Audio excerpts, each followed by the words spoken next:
Good evening and welcome to another episode of the Power Half Hour Unstoppable Business Owner. And tonight I have the distinct pleasure of bringing to the screen Miss Wendie Veloz. Welcome to the show, Wendie. Yeah. Hey, how are you, Dorothy? I'm Uh, excited to be here. well, thanks. We're excited to have you. And happy Thanksgiving tomorrow. It's your Yeah. Thanksgiving. I feel like we meet on holidays. We were on my podcast on Veterans Day, and now we're here with you live right before Thanksgiving. So we need to keep this like every holiday. We want to talk. Christmas. That's the next one. Encore. Yes, exactly. That's a possibility. She's like taking notes. I'm taking notes on that one. So, Wendy, tell our amazing audience who you are, a little bit about your background, and what it is that you do, what business that you do have. Yeah, so I'm Wendie Veloz, and I am a social impact strategist. And I was not this in about 2 years ago. So that's how I became a business owner. And the story is that I was working in the federal government for about 13 years, and then I went to local government and switched from mental health to public health and started working right the month of the pandemic. I started working in public health, and so I moved from being a worker bee to being in the C-suite. And then we changed leadership and I lost my position. And it was just this abrupt life change. A bunch of other things happened in my personal life right at the same time.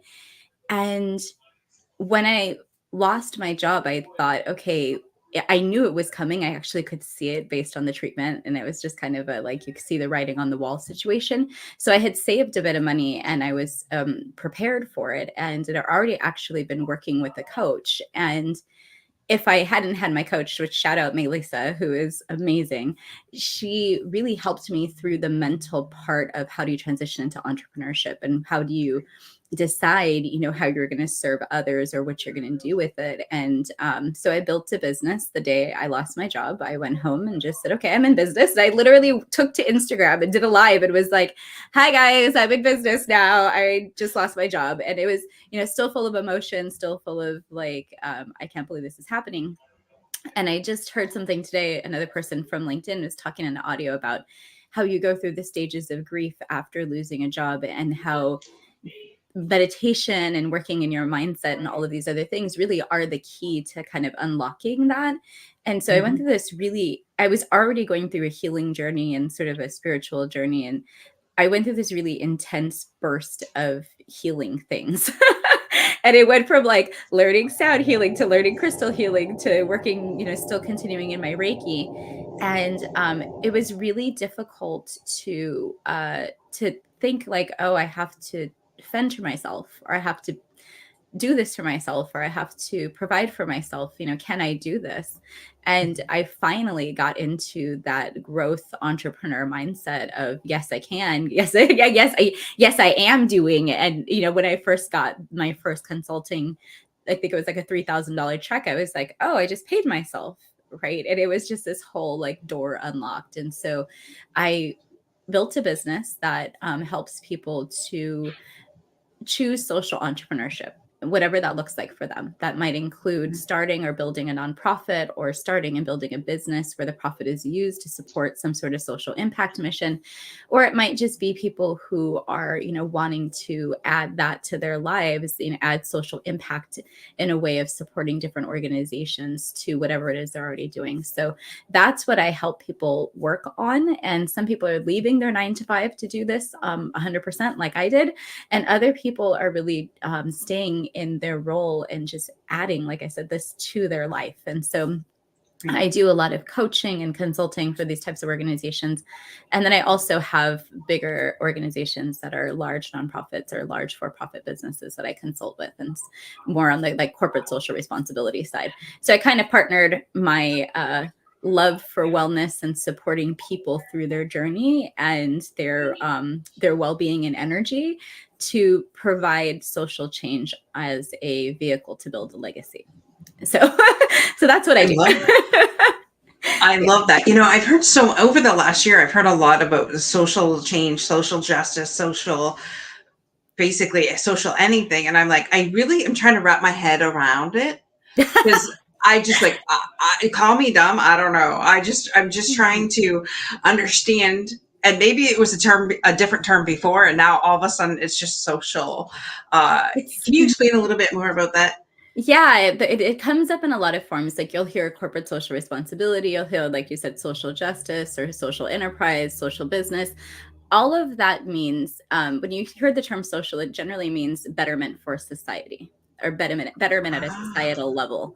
So really thinking of that macro perspective, and that's actually what I would expert it is how do you break down the big problems that we have, these macro level problems that we have as a society. How do you break that down into the component parts so that there are solutions, and the solutions are actually what people need, or that the solutions we provide are sustainable, or that the solutions that we provide are met with the best intentions for the people that are asking for these solutions, right?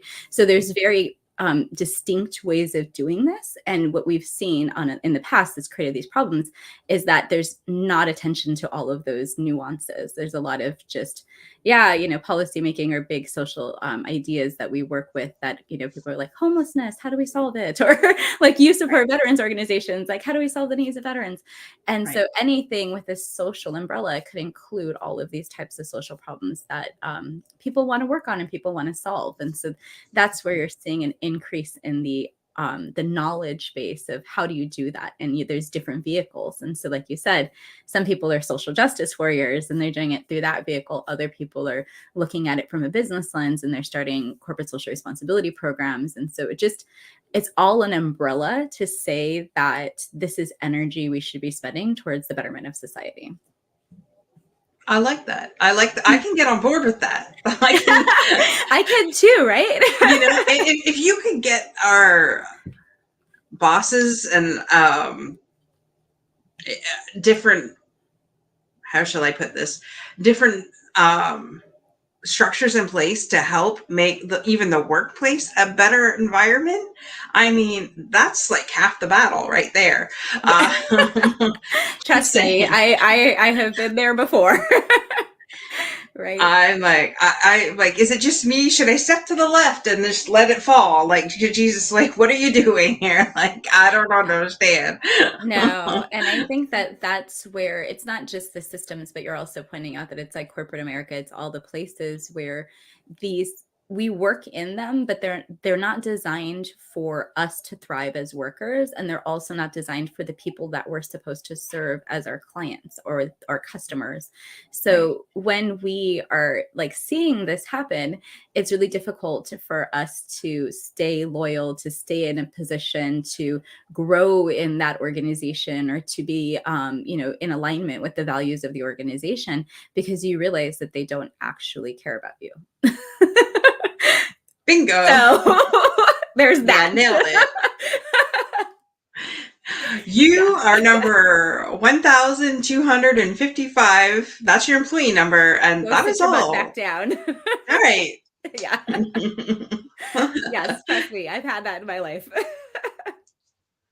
Just saying, Yeah. and it's happened in more than one workplace that I've worked at, and it's just like, is it me? Like, is it me, or is it actually the like? Because I'm the first one to look at myself and say, okay, what needs to change in me to make my environment better, right? Mhm. That might not have been the case 20 years ago, but it is the case today. Like, I've grown a lot. So if my first boss is watching this, I've grown a lot. Trust me. Um, I second that. yes. Right. And then, I mean, I did some stupid shit when I worked for Pizza Hut, but that was a long time ago. And I look back now and I'm like, okay, why would you have said that? Why didn't you just let it go? But anyways, that was the old me. The new me is different. And It's all and about the today me, not the yesterday me. that's right. That's right. And we have our friend Inger. Welcome, Yeah, hi, Inger. Inger. Thank you for joining us. Uh, yeah, so I'll get off my bandwagon because okay, so I'm going to ask this question because I work with veterans and I work with first responders, and two things keep coming up this week. Like, it's been pounded into me like crazy. The our veterans need to be mentally prepared on the inside so that when they come back out to civilian life, it changes. And so we need to make those changes structurally inside of the military before they get out. Now, I'm being told this week that our first responders, a veteran can have PTSD and, they just go off on disability and they're good. But a first responder, if they were to have PTSD, they would lose their job. And I keep saying, okay, well, we need to change the inside. And been told by several different law enforcement officers that you're never going to get that to change. How, somebody who knows things can be changed, Wendie, how can we change that? Yeah, I mean, I think you're talking more about the policies that need to be Yes. changed, not necessarily. Well, so there's the policies and there's the implementation within the structures, right? And anytime you're talking about policy, you're talking about politicians. So the advocacy, right? Like the awareness, the making sure people know about this issue and are passionate about the issue, like those kinds of things are the steps that people normally take when they want to change something like that. And it's also, the pressure of the people who are impacted by this issue. So the workers who are experiencing or potentially could experience have a lot of leverage. The problem is they don't always band together and have a lot of voice or have the leadership or the space to create leadership, to create voice, right? So that's why where sometimes outside advocates are very powerful, because outside advocates can shed light on an issue that is, like you're saying, something that you may not otherwise know about and seems, absurd. Like, yeah, and this person also was serving when this happened. And so, there's that ability for others to be kind of an aid in social change. And that's what you're talking about. Right. Yeah. All right. So we need to, those of you that agree with me, that we need to change from the inside out. That's ourselves and the government and the policies and procedures around the military and the police force. Come talk to me and we're going to make this happen, because I'm not that I want to prove my fellow first responders wrong. I just want to get them the help they need. That's all. And that's the social part of me that is just like, nope. That might not be what you're talking about. But anyways, that's how I'm associating it. No, and advocacy is a big part of this, because that's how a lot of things change en masse for groups of people. But you have to know, like, who is the group that is really impacted by it and what do they truly need and how do you advocate for the right thing for them? Because that's where, you can serve as a voice for people who are, not able to, for some reason, be their own voice or anything like that. So yeah, you definitely should have people reach out to you and if you're passionate about this, and this is what I encourage people to do, find the little things that you're passionate about and then find other people who are also passionate about that thing. But you have to step out and talk about being passionate about it, because people are not going to just follow you around, right? Like they're not going to just come to you magically from nowhere. So you're actually doing the right thing. I really wish people would just follow me, because honestly, it would make my job a lot easier. But anyways, we'll just say that. Dr. Alex, welcome. Thank you for joining us. So what is it? What are some of the services then that you provide for your clients then? Yeah, so I provide coaching and consulting, primarily people who are actually the founder of the organization, are looking to found their organization in their first 5 years. And those people get support on how do they leverage their energy to do the thing they want to do to make an impact. And it could look like one-on-one sessions. I have group coaching programs, and I also have workshops, as you and I were talking about, that I love to do workshops and have people go through complex problems really quickly in 5 days. And so that's the kind of stuff that I do one-on-one with people or in small groups. And then for bigger organizations, like I said, I work really heavily with strategic planning and looking at the sustainability of what they're putting together as their long-term impact driven strategy. And a lot of the times, that could be, working towards a grant or some sort of funding, which you and I have talked about before. Which, if you've ever brought up a grant application, I looked at a couple of them and I have no idea, none. No It's a very idea. particular skill. Yeah.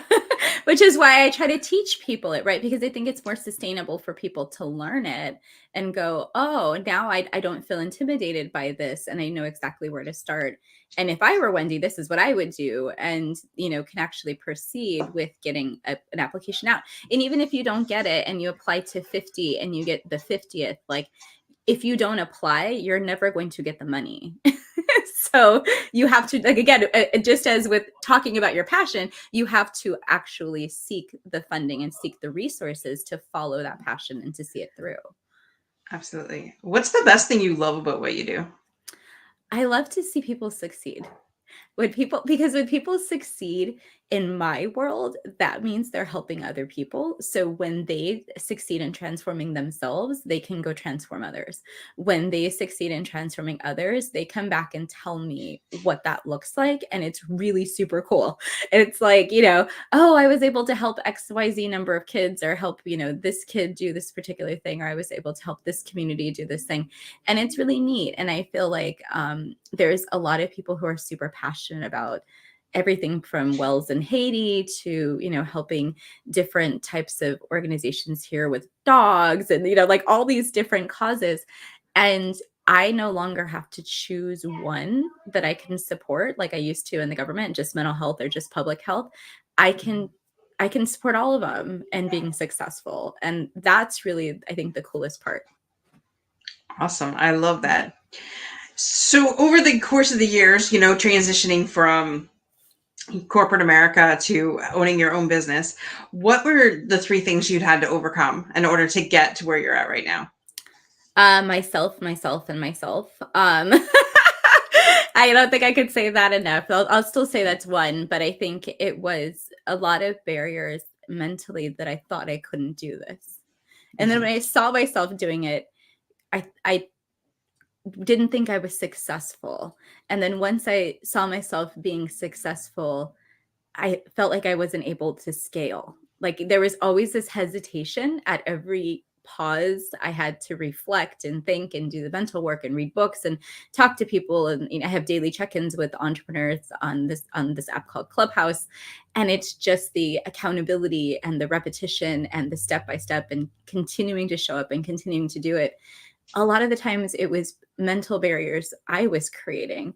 And to unlock the next step, I had to unlock those mental barriers. And a lot of the courses that I teach now, I teach the pattern that I use to interrupt. And it's a tool that I give to my clients for their tool belt, because I know that this is going to happen to them too. And I don't want people to get tripped up, because when people don't do what they need to do in my world, that means that we don't get transformation. That means that we don't get societal change. Like we don't get the benefits that they're bringing. So we can't let them get tripped up. We need to support the people that I support. And that's what really, really drives me to get past some of my own barriers, because I'm like, well, now I need to support more of them. Right. I love that. Every person that I've had on the show, 100% have said that they had to get over themselves. Yeah. And you can't be an entrepreneur and not have some sort of self-realization along the way. Exactly. And I don't think that, well, speaking personally, I think we need a coach in basically all areas of our life. Whether that be business, whether that be fitness, whether that be finances, whatever. It's beneficial to have somebody there. And I believe every successful business owner has a coach, to help them along the way, especially in the areas that we're helping our clients. Yeah. So yeah. Absolutely. And I love going through coaching experiences, but I'm sure I'm like the hardest person to coach because I'm so stubborn, like I'm so headstrong. And my coach has even told me, she's like, you're so powerful. Like your energy is so powerful that it's like, and I'm like, I love you. I'm sorry. I mean, and I'm sure any of my mentors can attest to this too. I've always been this way. I get it. Like I get it too. And the thing was, I don't know, I go into spurts where I just like giving my coach a hard time, because just for the shits and giggles of it. I'm like, I'm gonna make you really work for what I'm paying you. So. Oh, I don't even do it purposefully. I'm just naturally that way. I'm just naturally test your limits. I'm just kidding. But so but that's my nature. Like I'm just naturally like that. So Yeah. um I like to give people a hard time once in a while. It just like lightens it up. Well, and also if you have a genuine connection with the person, it Yeah. it's going to push both of you, like you the coach and the person being the coach. Because even now, when I coach other people, they still push me to my limit of what I can do as a coach and how I can support them, and it's natural, I think. Right. Well, and that's how we grow, right? Because I had one of my coaches say, we try to bump up the next level. So we're always trying to reach that glass ceiling so that we can go higher and higher. Yeah. Most of us, anyways. Some people are perfectly happy where they are, and that's okay. Be in the comfort in the area that you're. Well, no, don't be comfortable, because if you're comfortable, then you're not growing. So scratch what I said there. Anyways. But keep hitting that glass ceiling and going up another level is basically what I'm saying, for sure. Absolutely. So what are 3 things that you help your clients overcome? I think the mental barriers is one of them, and the idea that they are not the right person to address this social issue. Because sometimes people go, "Oh, but I didn't live through that. I know, or I'm not in that group, or I am just a person who does this," and it kind of is this belittling of your ability to help. And Mhm. so that's a big barrier that we work on. And then I think that the what does success look like, and what are the steps that I need to take to be successful? The failure, the risk of failure, the fear of failure, that's something that people live with, and they're overcoming perfectionism a lot of time, or they're battling imposter syndrome. And it's really common with social entrepreneurs because a lot of the times they're coming out of an maybe not so great employment situation, and now wanting, one of the reasons they want to do this other thing that they're passionate about is because that brings them joy. And so when you're then trying to add in the idea of building a business or building a or nonprofit organization, that brings stress on top of the joy. So some of the things I teach them is how to manage that actual, like, what is the road to success in order to still keep the joy and also see yourself moving forward and being successful in what you're trying to do. Right. I love that. Absolutely love that. Wow. A lot there. Yeah. Um, Definitely. I'm making notes here, and not feeling like they're the ones to be to make that impact and make that change. That speaks a lot, because Mhm. I know a lot of us go through a lot of different things, and we go through them to help other people, right? And um but that's not saying that we have to go through every situation in life in order to appreciate or have empathy for our Mhm. fellow person that's going through that. Um, so I can actually see that point of view, you know? Yeah, and sometimes it's that you're the person to create space for those people, because a lot of the times when you're serving, disenfranchised, underserved, under-resourced, traditionally and historically marginalized populations, like a lot of us are when we're working with populations of color, particularly, that is where I have a group that's working on reentry from incarceration, but they themselves have never experienced incarceration, right? That doesn't mean that they can't be a agent of change for people who have experienced incarceration, and for looking for ways to uplift and help them thrive in what their journey is. But it doesn't mean that the people founding the organization, their journey has to be that journey.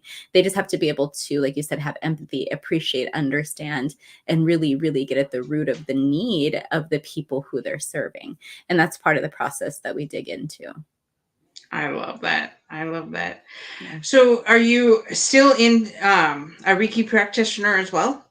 Yeah, yeah, I still do Reiki, not one-on-one, only for like very select clients. It's not something I offer on a one-on-one basis very often, and actually just do it for myself these days. But a lot of the time I infuse Reiki into my sessions, and if people actually want to have business consultation and Reiki consultation infused together, that's possible, right? And so my clients know that it's a tool that's available to them, and they can always, request it if they want a session like that. So it's fun to do, and I feel like I enjoy, energy. But people don't know what Reiki is. Reiki is energy healing, and what it actually have moved into is how do you bring that perspective of working with energy, and that you only have as much energy as you have within a certain period before you can you have to refuel yourself in order to keep serving. So I bring this principle into my coaching a lot of the time, or into my content, so that people understand that you can't just keep serving and burn out and then expect to be really effective. Like, that doesn't work. Right. So you have to, to refill your own cup, to do the self-care, to do the wellness stuff. And that's part of what I teach people. So I kind of I've actually blended it in with the other things that I was doing. Right. Well, I love that. And it says, I'm just looking at the show notes here, a spin instructor. Yeah, that I have stopped doing. My hips have rebelled against me in the last couple of years, and they were, after post-pandemic, they were like, we think you need to stop being a spin instructor. And I miss it, right? Like, that was part of my regular wellness routine. So I continued to bike in person in the summers, but in the winter I can't do that. So I miss it, and I'm itching. I'm like, should I go back to teaching? And then my hip starts hurting. I'm like, no. You're old. just be old and retire. But yeah, I love that. Was one of my favorite jobs. And where are some of the places that you have traveled or would love? Like, what's your top that you really want to do? I was just looking at like this Indonesian island chain of 100 islands that came up for sale today. And I was like, ooh, it'd be nice. And they're like, for a billionaire to own 100 islands. I was like, not there yet. But that would be ideal. I've always wanted to own an island. So that's, the big fantasy travel living situation. And I'd have like a yoga retreat and like all this fun stuff on it. It would be great.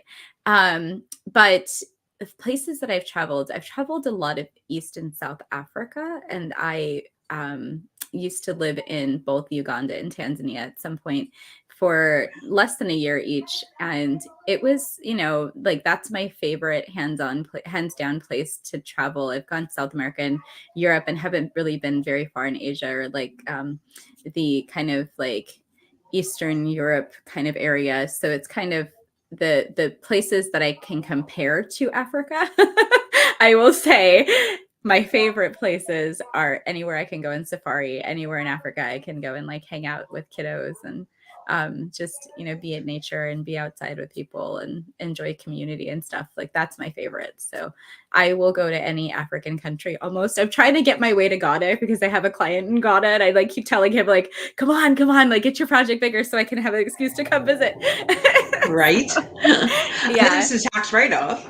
Yeah, no, right. And it's really cool because I've never been to West Africa. So I'm hoping to tick that off my list and also go see some projects. Right. I love that. Yeah. That is one place that I had never had on my bucket list. So, but I mean, must do. Everyone must go on safari before we can't anymore, people, and just do it in a sustainable fashion. But yeah, it's unlike anything you've ever experienced when you see the animals in the wild, not a zoo, not a wild animal experience, like actually in the wild. It's intense. Right. Wow. Yeah. So, that's awesome. And Wendie, where is the best place that you would like people to reach you? Right now, I am all over LinkedIn and all over Instagram. And so those are the two best places to find me and my content and the things I share. But then also my website, wendieveloz.com, is where folks can go and fill out a contact form and, send me an email or read a blog post that I wrote. I do a lot of content around social entrepreneurship and how do you break it down for people to follow the steps of success? And so there's a lot of tips, tools, resources on all of those places.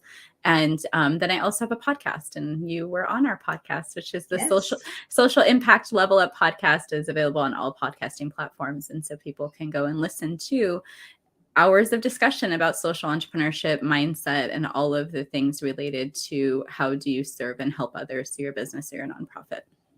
Right. Yeah. And it is an amazing show, so you need to go listen to that one as well. Yes. Yours is going to be season 2, so it's coming up soon in January. We're going to be releasing those. I'm excited about it. That's awesome. Yeah. Well, thanks to our audience that's listening, and thanks to those that are going to be listening on the replay for sure. Wendie, any last things that you want to leave our guests with? I think just people should be aware of all of the options available to all of us, that, never limit yourself to what you had been doing for years or what you think is, possible. There's things that you don't even know about yet, opportunities you never even explored that are going to come to you. And just be open to, all of the possibilities of the greatness that your life can bring, because I certainly never thought I would be doing this. I never thought I'd be talking to wonderful people like you on their show, on lives, on all these different things. You never know what is possible. So just continue to live the life that is the fullest expression of who you are, and enjoy it, and be here to live through your joy, but also your passion, and serve others. So that's it. I love all of that, and I second it. Just be a good person. Just be a good person, be kind, and live your best life for you. Yeah. That's and through that, it will be in service of others a lot of the time. So yeah, absolutely. And if you just thrive and buy an island, then go do that. Well, that's funny because I keep saying, I need to be on an island. I need to be on an island. I need to be on an island. Wouldn't it be great if you had a friend who had an island? Wouldn't it be? Wouldn't it be? I'm gonna wish it for both of us. Wendie, I need to be on the island. Send me the plane. Exactly. Send the boat. Oh, I love that. Well, thank you so much for being on our show today. We appreciate you. And guys, just be unstoppable in all that you do. And see us next week. Same time, same channel. Bye for now. Bye.